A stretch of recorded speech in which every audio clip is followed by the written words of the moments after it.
예, 오늘 우리가 읽은 본문은 야고보서 1장입니다.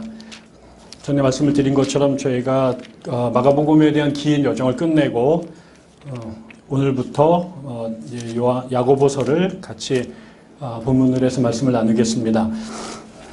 여러분들 잘 아시겠지만 사실은 이 야고보서는 개신교인들이 잘 읽지 않는 책들 중에 대표적인 책입니다. 아주 짧은데도 그 이유는 우리 개신교는 특별히 종교개혁을 이끌었던 루터의 영향이 아주 큰데 그분이 하신 말씀이 대부분 사유일체 비슷하게 돼서 루터 말씀이면 그냥 법이고 진리이기 때문에 근데 그분이 가톨릭과 종교개혁을 일으키면서 제일 중요하게 고민했던 주제가 구원을 어떻게 받을 것인가 하는 문제였고 그 당시 이제 가톨릭 교회가 물론 아주 정교한 그 구원의 체계를 만들었지만 현실적으로는 구원을 위해서 사람의 하나님을 향한 믿음과 은총, 거기에 인간의 거룩한 반응, 이런 것들이 이제 결합이 되어 있었긴 하지만, 실천적으로는 삶 속에서는, 우리가 어떻게 거룩하게 살 것인가에 방점이 있었고, 그것도 결국은 종교적 의례 행위를 하는,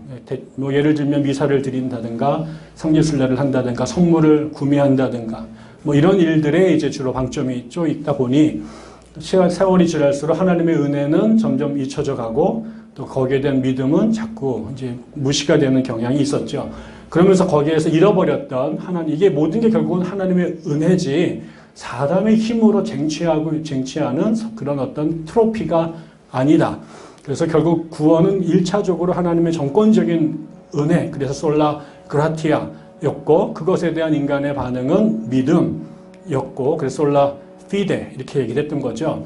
그런데 그런 신학적 관점에서 보니까 바울 사도의 가르침이 굉장히 중요했고 그 믿음과 은총을 강조했던 바울의 이야기, 바울의 관점 그리고 그 바울을 충실하게 읽어냈던 성 어거스틴 이런 사람들의 신학이 되게 중요해졌습니다.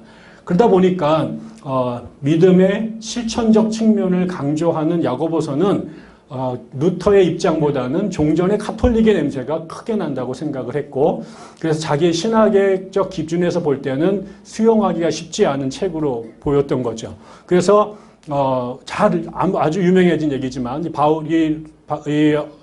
루터가 독일어 성경을 번역을 했습니다. 그전에는 불가타라고 하는 라틴어 성경만 로마 가톨릭 교회가 1000년 이상 읽어왔는데 그것을 독일말로 번역을 하면서 성경을 편찬을 했죠. 그때 이 야고보서를 맨 뒤쪽에다가 뒀습니다. 우리가 지금은 요한계시록이 있는 그 자리에 그 옆에다가 야고보서를 두면서 이거는 지푸라기 같은 책이야.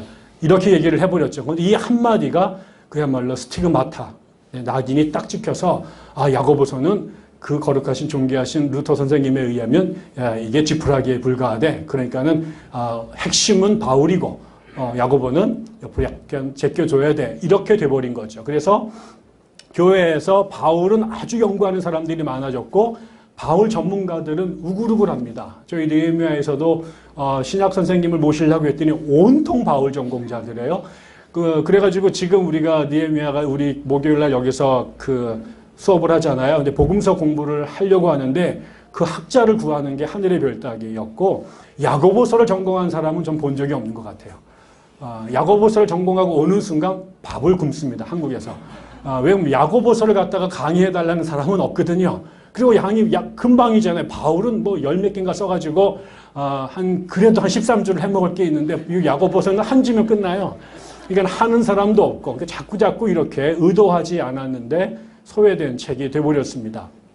그래서 어쩌면 우리 교회가 야고보서를 강의한다는 것 자체가 저거는 그럴 줄 알았어. 백형나무는 이렇게 생각하는 사람도 많이 있을 정도로 이 책이 참 그렇게 천덕꾸러기 같은 책이 되었던 게 사실입니다. 그런데 최근에 와서는 그렇지 않다라는 생각들을 하는 분들이 점점 많아지게 된 것 같아요. 바울이 굉장히 훌륭하신 분이면은 이론의 여지가 없죠. 예수님 다음에 바울입니다. 그러나 바울이 하나님의 모든 계시를 다 완벽하게 정리해냈다고 말하는 것은 신성모독입니다. 바울이 훌륭하지만 바울이 예수님은 아닙니다. 바울이 봤던 예수와 하나님의 모습이 전체 다라고 말할 수 없습니다. 거기에 바울이 간과하거나 혹은 바울은 그 당시에 바울이 씨름했던 주제가 있었기 때문에 바울이 모든 얘기를 다 한 건 아니잖아요.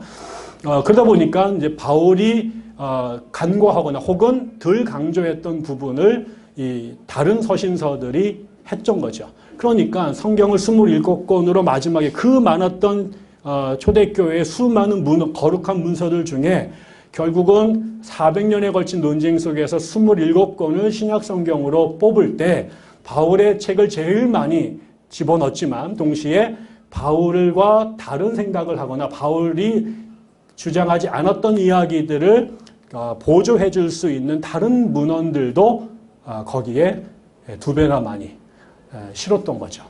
결국은 이 같이 다시 말하면 바울 서신과 야고보서를 교회 교부들이 400년 동안 논쟁하고 고민하고 기도하면서 한 성경에 담았다라는 거예요.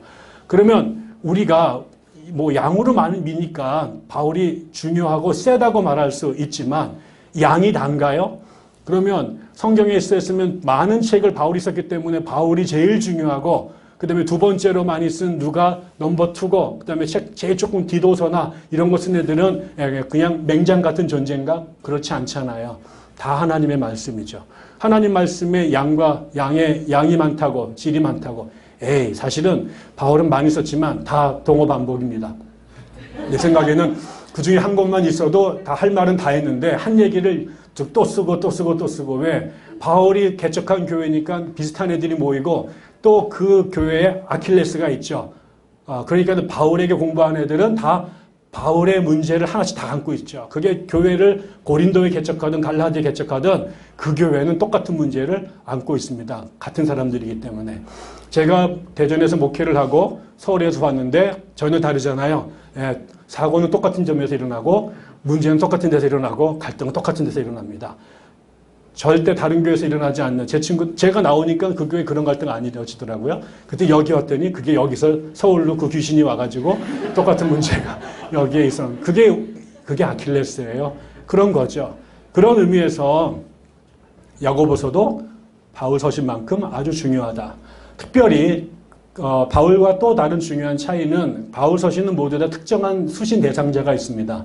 당신이 개척했던 그래서 이름도 다 그 수신의 대상자인 고린도 교회 혹은 갈라디아 교회, 데살로니가 이렇게 다 대상자가 있죠. 내가 어느 교회에게 뭐 문안하노니 이렇게 편지가 쓰여집니다. 그런데 이 야고보서와 그 다음에 베드로전후서 아주 뭐죠? 내가 뭐라고 썼지? 네, 그 요한 1, 2, 3서 그리고 또 어디 갔어? 네, 열심히 외웠는데 잊어먹었어요. 네, 그 다음에 그 디도서 그리고 베드로 전후서 이런 5권의 책을 이거랑 더불어서 일반 서신 혹은 공동 서신이라고 부릅니다. 그 이유는 대상자가 특정화되어 있지 않기 때문에 그렇습니다. 다시 말하면 여기 보면 그 흩어진 12지파에게 편지한다. 그럼 12지파가 누굴까요? 우리가 알지만은 이미 이스라엘에서는 12지파가 없어진 지 오래됐습니다. 10개 지파는 이 아시리아한테 멸망할 때 그 북이스라엘이 다 없어졌기 때문에 그 로스트 10 트라이브라고 그래서 10개 지파는 공중에서 다 없어져 버렸습니다. 그런데 이 흩어져 있는 12지파는 주석자들은 전부 다 하나님의 모든 교회를 포함해서 이른다라는 거죠. 이게 결국은 이거는 그때 읽어도 되고 지금 읽어도 되고 그리고 팔레스타인 사람들뿐만 아니라 그 당시에 있었던 다른 지역 소아시아 교회들도 다 해당이 되는 그런 편지. 다시 말하면 모든 교회가 시간과 공간을 떠나서 읽어도 여전히 유효한 보편적 가르침을 담고 있는 책으로 이해할 수 있습니다. 그래서 바울을 읽음과 동시에 저희가 이 공동서신도 늘 함께 읽어야 되고요. 바울만 공부해서는 안 되고 바울을 읽었으면 바로 다른 글들도 그 다음에 신약을 공부했으면 구약도 함께 읽어야 됩니다. 그게 아주 중요합니다.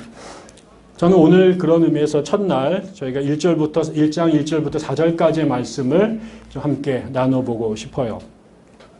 오늘 이 본문, 짧은 본문이지만 이 글이 그냥 읽어 제끼면 아무 생각이 없이 읽어 제끼면 그냥 그런가 보다라고 하겠습니다만 이 책을 조금만 읽어보면 이게 굉장히 한 구절도 쉽게 넘어가기가 어려운 이야기들로 가득 차 있습니다.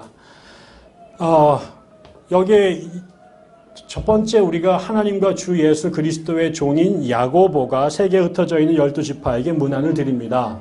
먼저 이 야고보가 누굴까요? 인디안들이 나타나가지고 집회를 하고 있네요. 이 야고보가 성경에 많이 나옵니다. 근데 누굴까?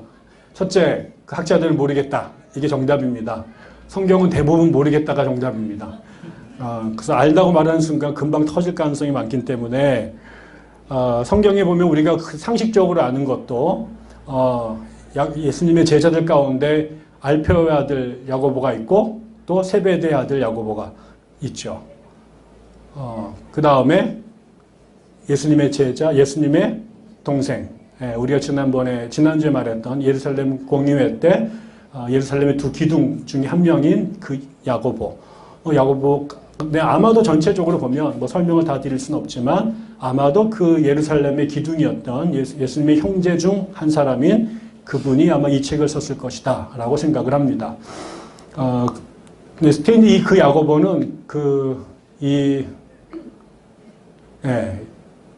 스페인에서 참 중요한 스페인의 성인이 야고보예요. 그래서 산티아고라는 말이 거기서 나온 말입니다. 스페니쉬로 성 디아고. 이게 야고보를 말하는데 여기 제일 중요한 거는 첫 장에 보면 맨 처음에 이 야고보가 전 세계에 흩어져 있는 기독교 공동체에게 편지를 쓴 것이죠. 그런데 그 다음에 2절로 가면 나의 형제자매 여러분 여러 가지 시험에 빠질 때에 그것을 더할 나위 없는 기쁨으로 생각하십시오. 라고 이제 처음에 선언을 던집니다. 뒤에 아주 여러 가지 주제를 다루는데 이 야고보가 처음 시작하는 게 이 교회에게 여러분 뭐 좋은 얘기 많이 할 텐데 여러분 정말 코 빠지게 고생을 할 터인데 그것도 뭐 종류별로 온갖 고생을 할 텐데 여러분 기뻐하십시오. 이렇게 얘기를 한 거죠. 첫째 이 얘기는 뭘까요? 교회가 고생하고 있는 거죠, 지금. 온갖 종류의 시험에 들어 있습니다. 교회가 하나님의 낙원이라고 생각해서 교회 가면 정말 천국같이 되기를 꿈꾸지만 여러분 교회 다니는 사람들이 시련과 환란이 없는 사람들만의 모인 공동체는 아닙니다. 우리가 나중에 정말 이후에 하나님께서 오신 새나라와 새 땅 안에서는 혹시 그런 잃어버렸던 에덴이 회복될지 모르겠으나 일단 부처님이 말씀대로 인간의 존재 자체가 고통이고 그 다음에 그 고통보다 더한 고통을 스스로 살겠다고 자신의 존재 가치를 십자가를 지는 존재라고 규정하는 그래서 사서 고생한 사람들의 모임이 기독교 공동체입니다. 십자가를 벗어내려고 인생의 십자가를 벗어 던지려고 구판도 가고 다른 종교에 귀의하기도 하는데 기독교는 출발 자체가 십자가를 지는 삶으로 초대받은 사람들입니다. 그러니까 인간의 기본 존재가 고통인데 사는 것 자체가 고통이거든요. 그리고 대부분 고통스럽고 승질나고 짜증나는데 가끔 가다가 마약처럼 기분 좋을 때가 있지만 그 정신 깨고 나면 다시 고통이고 이게 우리의 사이클이란 말이죠. 그게 불교의 기본 인간 이해잖아요. 이 생로병사라고 하는 것 자체가 끊임없이 우리를 고통으로 미끌어가요. 그런데 거기에 그런 기본적인 우리의 존재론적인 고통의 현실을 플러스해서 우리가 실존적으로 결단한 고통이 추가된 게 기독교인의 삶이에요. 그러니까 기독교인의 삶은 그야말로 suffering, 이 고통 자체가 삶의 제일 중심에 들어와 있는 공동체란 말이에요. 그러니까 교회 갔더니 공동체에 사람들이 마치 경주하듯이 아까도 김 지사님 그런 기도하셨는데 이게 경주를 하는데 그 경주가 뭐냐면 누가 고생 더 많이 하나 이런 경주하는 것 같아요. 살다 보면은 고통이 고통을 낳고 고통이 또 고통을 낳아서 정말 고통이 정말 절정에 이른 사람들이 모여있는 공동체가 교회인 것 같아요. 매일 울어야 되고 힘들어야 되고 그게 사실은 출발인 거죠. 그래서 교회가 우리의 삶이 평안하다라고 하는 건 그런 맥락에서 보면 우리가 뭔가 번지수를 잘못 가고 있다라고 생각이 들어요. 하여튼 고통이 있어요. 그런데 문제는 그 고통을 우리는 아무도 좋아하는 사람이 없잖아요. 세상에 고통을 좋아하는 사람이 있을까요? 제가 글에다 썼습니다만 아마도 고통을 좋아하는 사람은 심리적으로 병리 현상에 빠진 사람, 우리가 마호히즘, 메조히즘, 마조키즘이라고 말하는 정말 자기 스스로를 자학하면서 성적 쾌락을 느끼는 애들을 우리는 정신병자라고 불러요. 그럼 변태라고 말해요. 그거는 심리치료를 받아야 돼요. 그리고 아니면 철인 3종 경기 뛰는 애들 있잖아요. 나 도대체 이해할 수가 없어요. 얼마 전에 그거 서울에서 그거 하다가 또 뭐 사고가 나서 돌아가신 분도 있더라고요. 아니 그냥 걸어 다니는 것도 힘들어. 숨 쉬는 것도 힘들어 죽겠는데 그거를 막 42.195를 뛰고 그다음에 또 수영으로 강을 건너고 그다음에 또 자전거로 또 막 몇백 킬로를 뛰고 나는 정말 저 사람들은 정말 정상이라고 말하기가 어렵죠. 자기 스스로를 괴롭히면서 거기서 성적 쾌락을 느끼는 것 같은 정말 저는 성적 일탈자나 아니면 그렇게 막 그 익스트림 스포츠를 하면서 그 쾌락을 느끼는 친구들 전부 다 저는 정말 이해하기가 어렵습니다. 제일 어려운 사람, 저 히말라야 올라가는 사람들 있잖아요. 막 산소통 매면서 가다 막 죽어요. 막 고산병 걸리고. 그런데 막 더 높은 데, 더 힘든 데를 이렇게 올라가잖아요. 정말 이해하기가 어려워요. 내려올 걸 왜 올라가면 정말 이해하기가 어려워요. 그것도 왜 죽으려고 올라가죠. 근데 그거는 정말 예외적인 경우잖아요. 그리고 우리가 이해하기 참 어려워요. 그런 사람들, 정말 제 자식이 그런다면 정말 공부 못해도 좋으니까 산 올라가지 마라. 그게 제 주의고 절대 그 익스트림한 삶을 살지 마라. 그냥 동네 수영장에서 수영하는 걸로 만족하지 절대 강에 기어 들어가거나 이렇게 하지 마라. 그게 우리들의 삶이라고요. 그런데 우리 모두가 사실은 아리스토텔레스를 끄집지 않더라도 인간이 살아가는 목적이 행복이고 그 행복이라고 하는 것이 더 쉽게 아주 심플하게 정의하면은 고통이 없는 삶이라고 말한다면 그래서 우리 모두가 내게 찾아오는 그 고통을 막기 위해서 굿도 하고 부적도 갖다 붙이는 것이고 그러기 위해서 동아리도 만들고 정치 결사체도 만드는 것이고 국가도 만드는 것인데 그래서 그것도 교회에 오는 건데 그런데 야고보가 지금 첫 번째로 하는 것이 고통을 기뻐하라 이거죠. 그것도 그냥 물론 그런 기쁨을 주는 고통이 있을 수도 있어요. 종교적인 차원에서 우리의 수행을 위해서 자발적으로 밥을 굶는다든가 뭐 그럴 수도 있는데 여기에 보면은 trials of many kinds 이렇게만 있어요. 온갖 종류의 수많은 종류들 우리 말하면 그냥 모든 종류의 고통에 대하여 기뻐하라. 근데 그것도 그냥 기뻐하는 게 아니라 더할 나위 없는 기쁨으로 이렇게 말하는 거죠.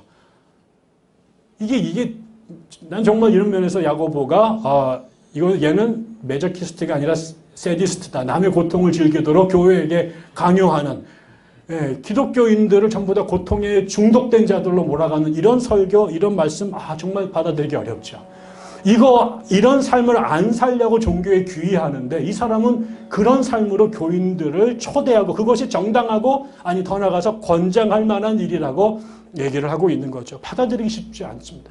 여러분이 정말 양심적이라면 이 첫 줄에 성경책 집어 던져야 됩니다. 이런 종류 믿으면 안 됩니다. 혹시라도 여러분이 걸려가지고 여러분만이라도 어떻게 빠져나갈 수가 없어가 이런 종교에 걸렸다면 이 가게에 흐르는 저주를 막기 위해서 자식들한테 절대 이런 성경을 읽히게 되면 안 됩니다.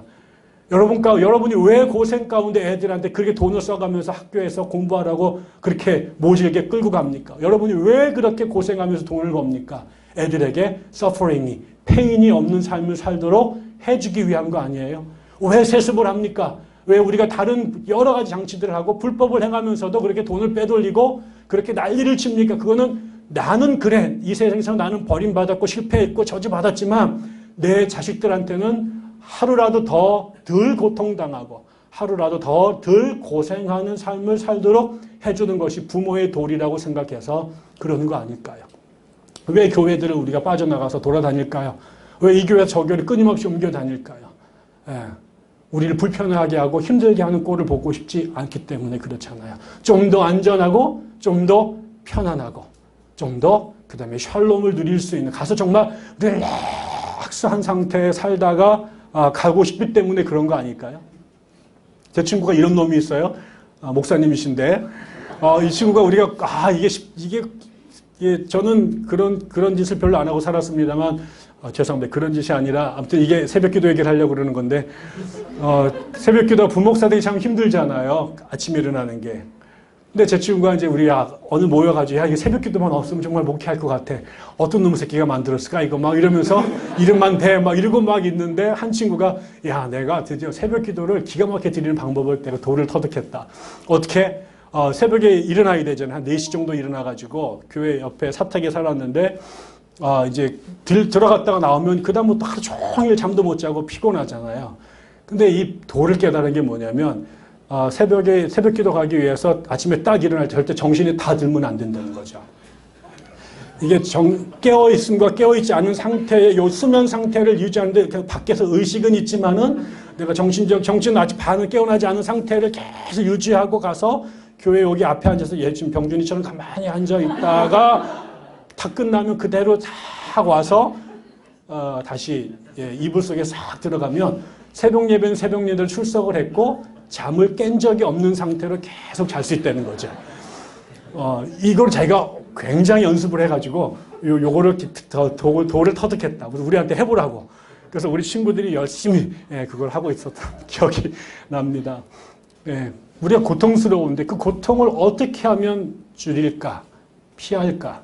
그게 인간의 궁극적 목적이란 말이에요. 그런데 이 야고보가 선언하는 것은 우리의 삶에 특히 그 당시 초대교회의 예수를 따라가는 공동체의 실존적 본질은 고통 속에 놓여져 있는 것이고 그것이 말하는 우리의 그 신앙의 현장, 지찜 레벤이라고 말하는 우리가 던져져 있는 실존의 현장은 고통이고 근데 그 고통이 기독교인 예수를 따르는 사람들에게는 플러스 알파가 돼서 온갖 고난이 닥쳐오는데 이 고난 앞에 기독교인들이 직면해야 될 태도가 정말 더할 나위 없는 기쁨으로 그 고난을 맞이하라 라고 선언한다는 거죠.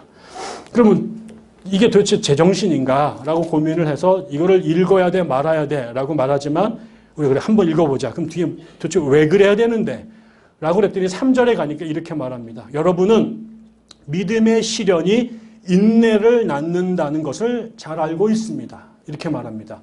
여기에 이제는 아까 온갖 고난이라고 말했는데 그것을 이제 시련이라고 표현을 해요. 이때 이제 믿음의 시련이라고 하는 단어를 제가 이렇게 찾아보니까 헬라어 단어가 도키미온이래요. 도키미온. 이게 여기 시련이라고 번역된 헬라어 단어인데 그게 연단 혹은 전에 우리 옛날 번역은 이제 연단이라고 번역하거나 혹은 시련이라고 번역하는데 또 다른 의미가 점검, 검증, 영어 단어로 테스트라는 의미도 있다는 거죠. 그러니까 이 믿음의 검증을 통해서 우리가 고난을 당하게 되면 믿음의 검증이 시작이 되고 그 믿음의 검증을 통해서 무엇이 결과로 생산되냐면 여기에 인내를 낳는다라고 나온 거죠. 요 알고리즘을 여러분이 잘 이해하시면 좋을 것 같습니다. 우리가 고난을 당하는데 그 우리의 그냥 고난은 그냥 불필요하거나 무의미한 고난이기 때문에 우리가 힘들 거잖아요.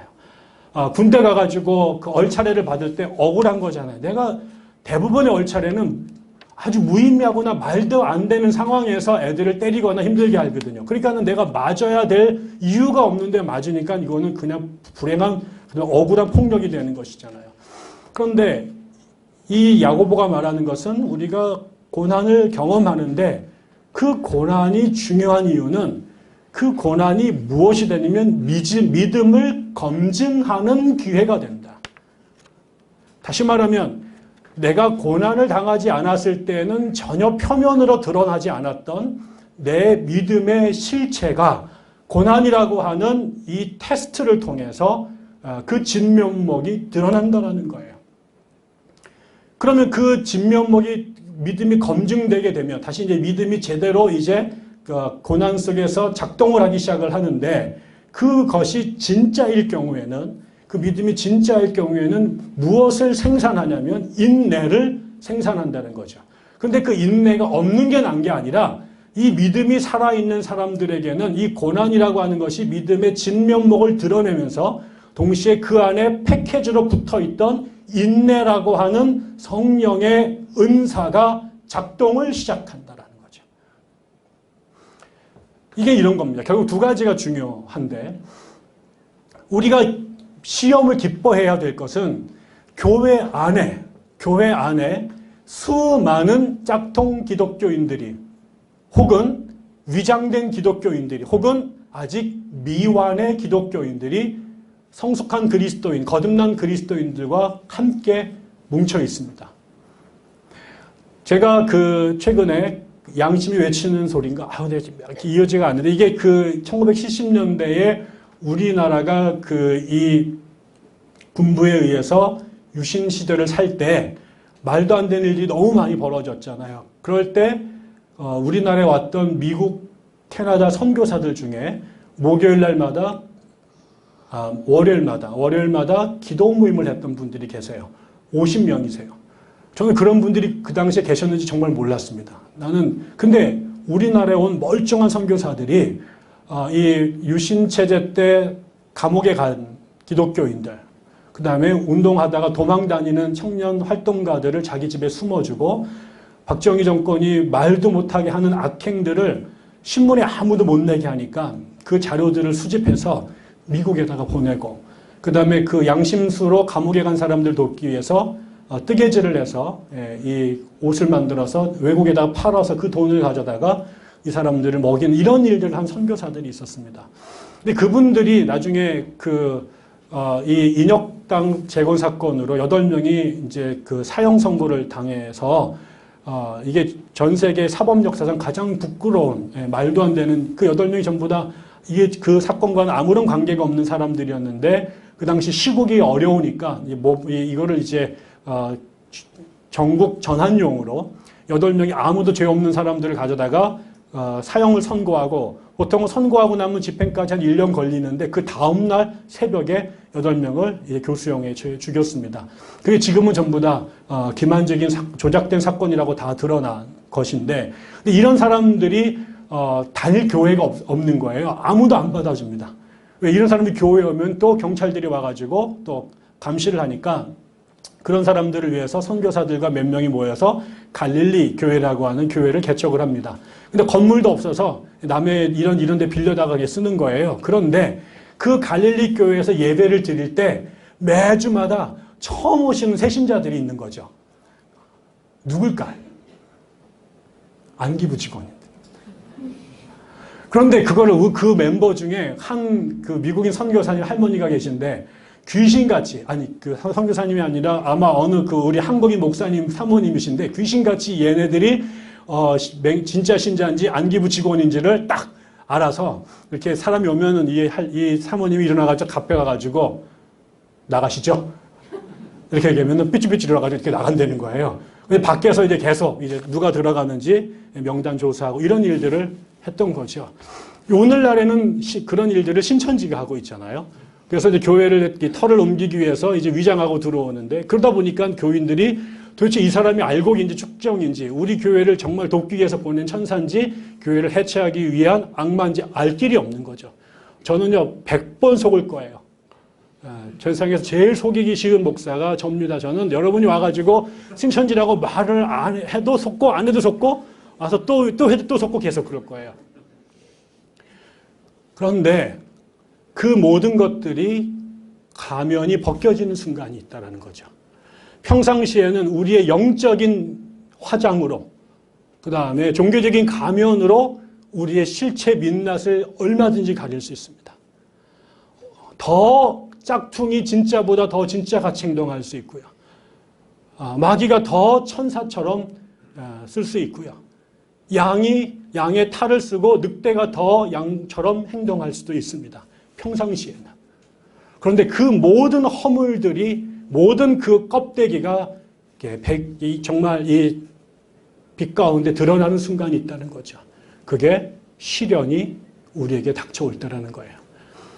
그거는 그 악마 같은 사람들만이 아니라 우리 모두가 내가 잘 믿고 있는 줄 알았고 평상시에는 정말 내가 쿨한 그리스도인으로 하나님을 따라가는 제대로 된 사람이라고 그렇게 믿고 있었지만 나도 내가 정말 진짜인지 내가 정말 예수쟁이인지 아니면 무늬만 그리스도인인지 내가 짝퉁인지 아니 적그리스도인지 거짓 예언자인지를 내 스스로의 내 실체를 저울질해 볼 수 있는 기회가 언제냐면 바로 그 순간이라는 거죠. 제가 대학부에서 가르칠 때 한 청년 아이가 큰 어려움 가운데 있었습니다. 이 아이가 너무나 잘생긴 아이인데 이 아이가 연애를 했는데 그 여자친구가 죽었어요. 병에 걸려서. 20대 후반에. 이 아이가 삶이 완전히 이렇게 무너졌죠. 그럼 어느 날 자기가 하나님을 어릴 때부터 믿어봤는데 어떻게 자기한테 이런 일이 생길까라고 이제 견딜 수가 없어서 뭐 신앙이 정말 이게 너를 뛰듯이 하나님이 계신 것 같기도 하고 안 계신 것 같기도 하고 이런 삶을 살았어요. 그래서 교회를 나왔다 안 나왔다. 청년부 모두의 걱정이었는데 이 아이가 어느 날 저한테 찾아왔습니다. 그리고 목사님 제가 자이툰 부대에 지원해야겠다. 그 당시 우리가 걸프 전쟁 터지고 얼마 있었었는데 왜 그러냐 그랬더니 이대로는 못 살겠다는 거예요. 내가 하나님을 좀 봐야겠다는 거죠. 하나님을 좀 만나야겠다는 거예요.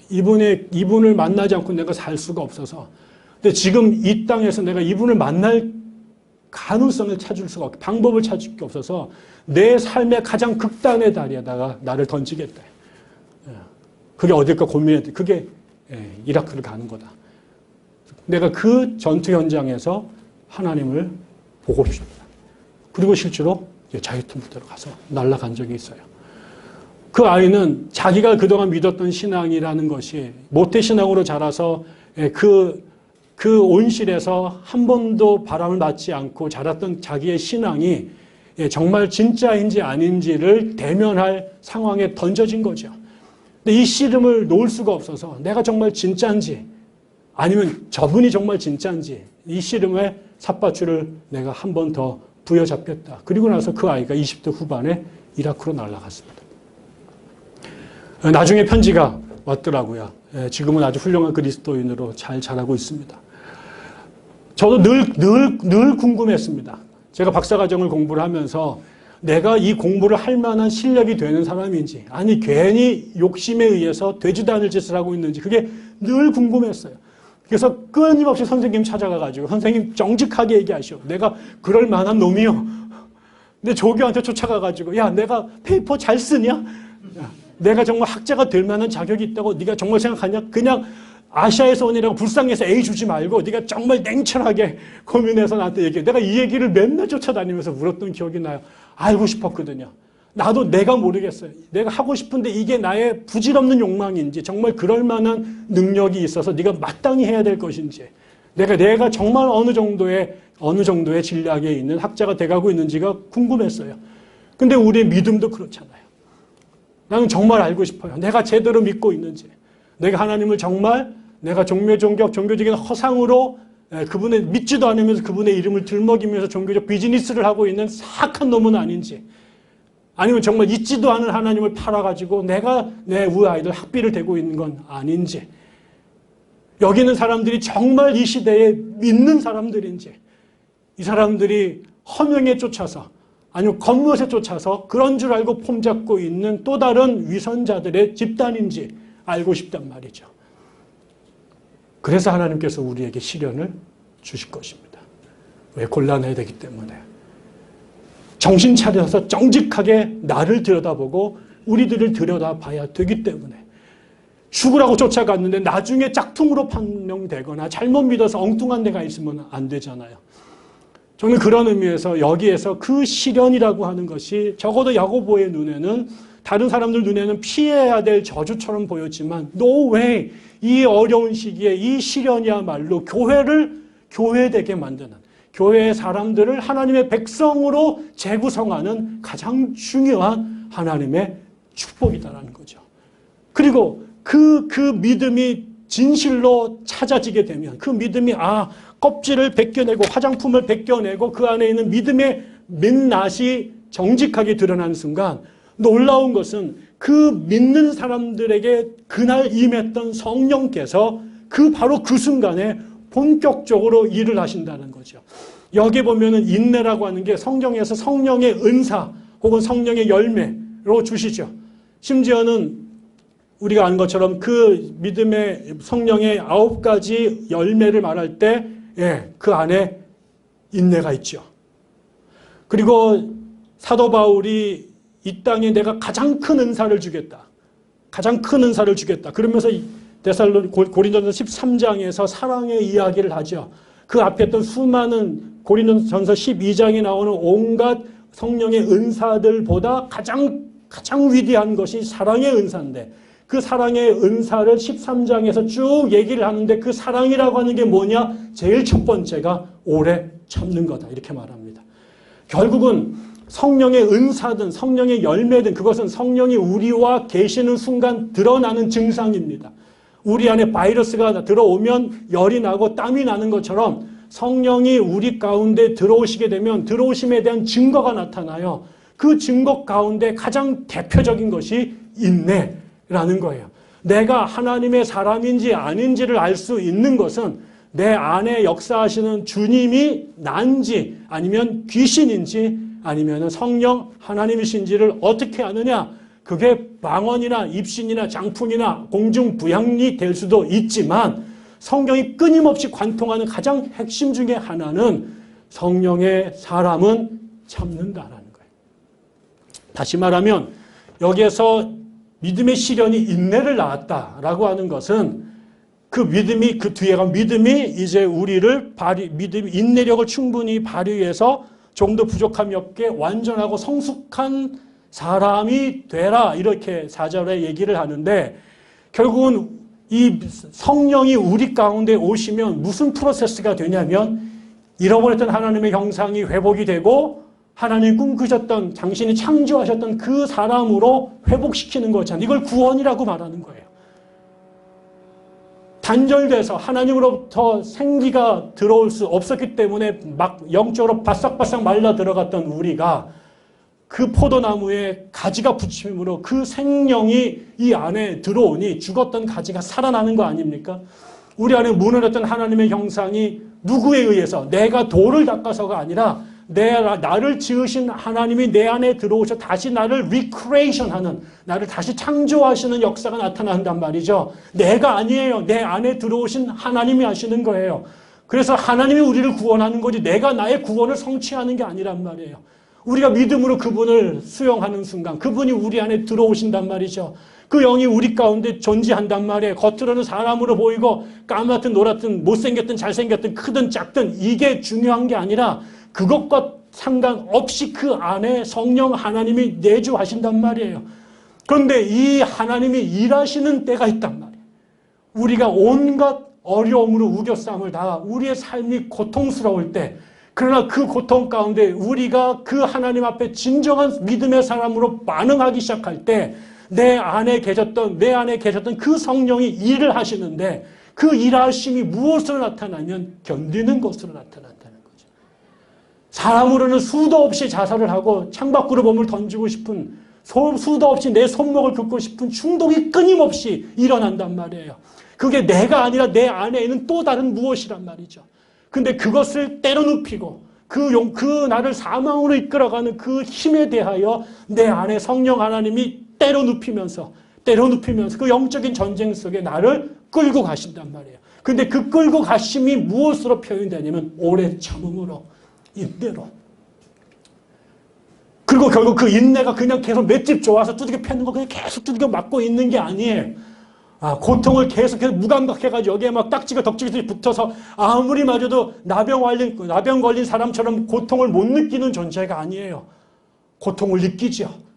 더 처절하게 느끼죠. 근데 그 고통을 내가 싸움하는 게 아니라 내 안에 있는 하나님의 영이 나와 더불어 싸우신단 말이에요.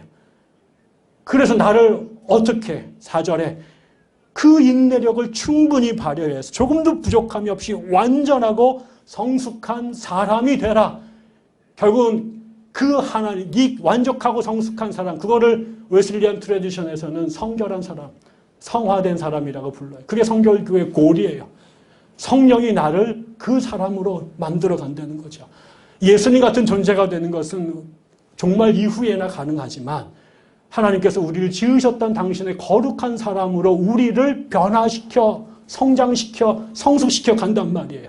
그게 내가 하는 것이 아니라 내 안에 계신 하나님의 영이 어떤 환경에서, 고난의 한복판에서 그 성령이 내 안에 작동하셔서 나를 그 거룩한 존재로, 온전한 존재로 인내라고 하는 도구를 통해, 인내라고 하는 은사를 통해 내 안에 그 일이 이루어진다는 거죠.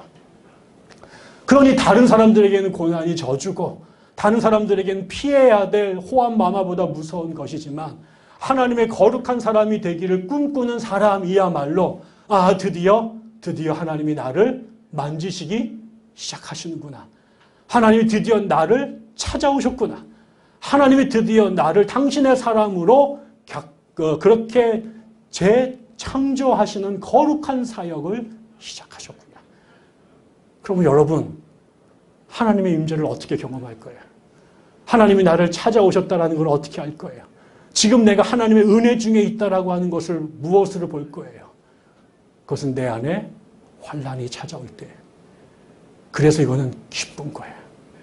이게 나를 만드는데 하나의 방법이 아니라 all kinds of trial이래잖아요. 모든 종류가. 그러니까 내가 당하는 모든 고난이 하나님이 나를 만나는 순간이고 하나님이 나에게 은혜를 베푸시는 순간이고 그분이 나를 당신의 사람으로 재구성하시는 축복의 순간이니 이거야말로 우리가 정말 헤아릴 수 없는 기쁨으로 환영하고 축하하고 셀러브레이션을 해야 될 거 아니에요. 제가 예전에 봤더니 어떤 분이 산을 올라가시는 분인데 이분이 산에 완전히 미쳐 계신 분이에요. 자기가 못 이룬 그런 꿈을 자기 아들들에게 이루려고 두 아이들을 데리고 다니는데 자동차를 타고 가다가 언덕과 절벽만 있으면 애들이 기어내리게끔 하는 거예요. 그래서 가다가 차가 막 그럼 막 절벽으로 막 기어내려가. 아니면 아빠가 막 올라가고 애들이 막 올라가. 집에서도 계속 벽 타고 올라가는 거예요. 때를 얻든지 못 얻든지 이 아이들을 등산인으로 키우는 거야. 그리고 지나가다가 조금만 더 난 코스의 절벽이 보면 가슴이 뛴다는 거예요. 우리 아이들이 한 단계 더 업그레이드 시켜. 올라가. 그럼 무조건 올라가는 거예요. 근데 정말 초등학교 아이들이 정말 스파이더맨이에요. 얼마나 더 조기 교육을 시켰는지.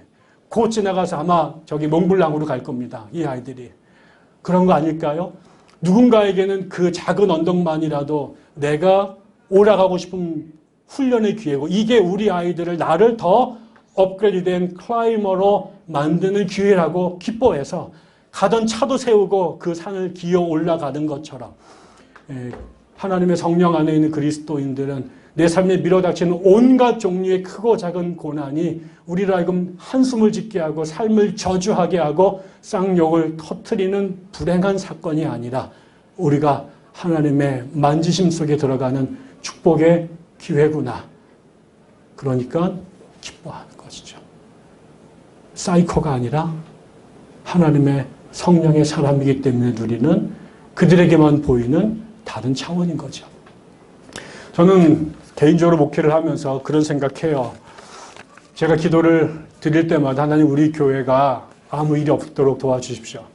제가 신방을 갈 때마다 우리 교인들에게 정말 하나님 이 땅에 있는 모든 불행이 이 집을 다 패스 오브 할 수 있도록 유월할 수 있도록 도와주십시오. 아무도 아프지 않게 해주시고 아무도 사업에 어려움이 없게 해주시고 애들은 전부 다 천재가 돼서 다 서울대를 가고 이런 아이 되게 해달라고 정말 그렇게 기도합니다. 그리고 하나님 우리 교회는 음부의 권세가 냄새도 못 맡게 도와주시고 어떤 어려움이나 불편함이 없도록 해달라고 정말 걸어다니면서도 기도합니다. 일체 갈등이 싹이 보이기만 해도 가슴이 벌렁벌렁거리고 사람들의 얼굴이 조금만 어두워도 제가 사는 것이 힘들고 그 다음에 집회 가운데 조금만 찝찝하게 끝나고 뒷모습을 봐도 제가 일주일 동안 잠을 제대로 자기가 어렵습니다. 그런데 오늘 말씀을 보니까 우리가 그 모든 우리 안에 부닥치는 크고 작은 갈등과 고민이 피해야 될 저주가 아니더라고요. 우리 안에 아마 끊임없이 챕터를 바꿔가면서 새로운 종류의 고난이 생길 거예요. 우리 이미 충분히 많이 겪었다고 생각해서 no more라고 말하고 싶은데 아마 하나님이 우리를 포기하셨으면 no more겠죠. 아마 그리고 우리를 더 사랑하시고 우리를 더 키우기를 원하고 더 건강하고 강한 교회로 세우시기를 원하신다면 아마 더 큰 종류의 시련이 우리 앞에 닥쳐올지 몰라요. 불 보듯 뻔해요. 지금 보니까 만만치 않아요. 그런데 어떡할까요? 이거를 피하고 저주하고 도망갈까? No way. 드디어 하나님 우리를 만지시는구나. 우리 안에 우리의 믿음의 진면목을 하나님께서 드러내시려고 하는구나. 여기 들어오면서 썼던 모든 신앙의 위장의 가면들을 하나님이 벗기시기 시작하셨구나. 우리의 실체를 우리 스스로가 보고 하나님 앞에 엎드릴 때 성령께서 우리 안에, 내 목소리가 아니라 성령께서 우리 안에 일하게 하실 때 우리 안에 그 인내함을 통해 우리를 온전한 교회로, 온전한 백성으로 만드시겠구나. 그렇다면 우리에게 닥치는 이 크고 작은 테스트들을 우리가 회피하지 말아야겠다. 함께 이 시험을 잘 넘어갔으면 좋겠습니다. 기도하겠습니다. 우리 함께 이 시간에 기도할까요?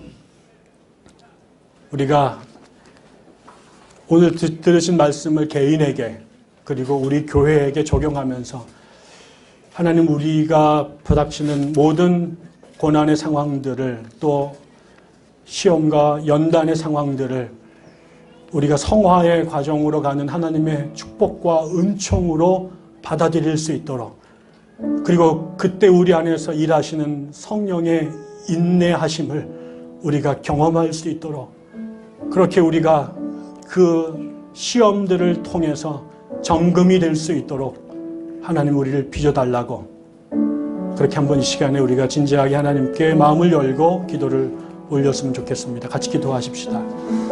하나님 아버지, 우리가 기도할 수 있도록 불러주셔서 감사합니다. 하나님, 우리가 같이 하나님의 거룩한 나라를 꿈꾸며 예배할 수 있도록 불러주셔서 감사합니다. 그러나 우리가 하나님 앞에 좀 더 가까이 가면 갈수록 우리 안에 여전히 가려져 있고 왜곡되어 있고 숨겨져 있었던 우리의 부끄러운 모습들이 드러납니다. 잘 믿는 줄 알고 잘 믿어온 줄 알지만 여전히 감추어져 있던 뒤틀리고 왜곡되고 병들어 있는 모습들을 주님, 우리가 경험하는 모든 크고 작은 시험과 어려움들을 통해 우리가 발견하고 또 극복해 갈 수 있도록 도와주십시오. 우리를 무너뜨리려고 하는 하나님의 징벌이 아니라 우리를 살리려고 하는 것이고, 우리를 온전케 하시려고 하는 것이고, 우리를 더 나은 곳으로 끌고 가기 위한 하나님의 섭리임을 우리가 눈을 열어 발견할 수 있도록 인도하여 주시고, 그 길을 당당히 함께 기도하며 사랑하며 격려하며 그 길을 걸어갈 수 있도록 인도하여 주옵소서. 저희 교회를 훈련시키시기를 원합니다. 때로는 내를 들으시고 때로는 우리를 흔들어 정신을 올곧게 하여 주시어서 저희 교회가 두 눈 똑바로 뜨고 하나님이 원하시는 그 모습들을, 그 진리를 발견하며 그 길을 걸어갈 수 있도록 인도해 주옵소서. 환난을 피하는 자들이 아니라 그 환난 안에서 우리가 하나님의 거룩한 백성으로 우뚝우뚝 성장할 수 있도록 주여 역사해 주옵소서. 주님께서 일하심을 믿고 그 역사하심을 우리가 대면하게 도와주시고, 그렇게 우리가 하나님의 사람으로 더 건강해질 수 있도록 축복하시기를 간절히 원합니다. 오늘 주께 감사드리며 예수님의 이름으로 기도드립니다. 아멘.